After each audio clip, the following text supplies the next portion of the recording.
بسم اللہ الرحمن الرحیم۔ ناظرین، حکیم محمد بوٹا اپنے یوٹیوب چینل حکیم محمد بوٹا سے آپ سے مخاطب ہے اور آپ کو سلام عرض کرتا ہے۔ کیا حال ہے جناب؟ ٹھیک ٹھاک ہیں؟ اللہ تعالیٰ آپ کو خوشیاں نصیب کرے۔ آج میں بہت ہی پیاری ویڈیو لے کر آپ کے پاس آیا ہوں۔ انشاءاللہ عز و جل یہ ویڈیو آپ سنیں گے، دیکھیں گے تو آپ کو مزہ آئے گا اور بہت سارے بیچارے دکھی لوگ اس سے ٹھیک ہوں گے۔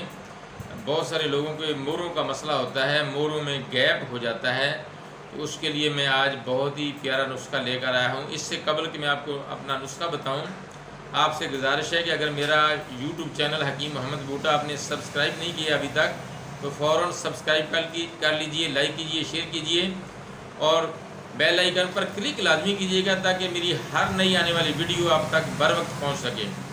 ناظرین، چلتے ہیں اپنے اصل ٹاپک کی طرف۔ آج کی ویڈیو میں ہم کمر کے مہروں میں گیپ کا علاج انشاءاللہ عز و جل سنیں گے، اس کا مجرب نسخہ سنیں گے۔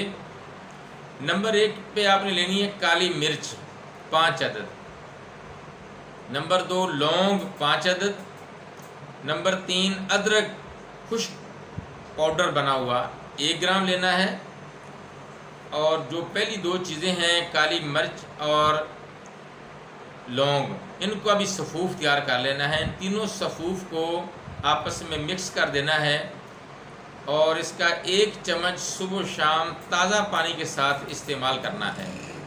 انشاءاللہ عز و جل 3 ہفتے میں درد میں واضح فرق آ جائے گا اور 2 ماہ کے مسلسل استعمال سے کمر کے موروں کا جو گیپ ہے وہ انشاءاللہ عز و جل ٹھیک ہونے لگے گا اور آپ کے مورے بالکل درست ہو جائیں گے، آپ کا درد بھی جاتا رہے گا انشاءاللہ عز و جل۔ اس ویڈیو کو زیادہ سے زیادہ شیئر کریں تاکہ بہت سارے لوگ بیچارے دکھی ہیں، موروں کے امراض میں وہ بیچارے تڑپ رہے ہیں، ان کو یہ نسخہ آپ ضرور دیں، شیئر کریں، لائک بھی کیجیے گا اور مجھے کمنٹ لازمی کیجیے گا، مجھے آپ کے کمنٹس کا انتظار رہے گا۔ ناظرین، ملیں گے نئی ویڈیو کے ساتھ۔ حکیم محمد بوٹا، رمضان دواخانہ، گارڈن ٹاؤن، ملتان، پاکستان۔ اللہ حافظ۔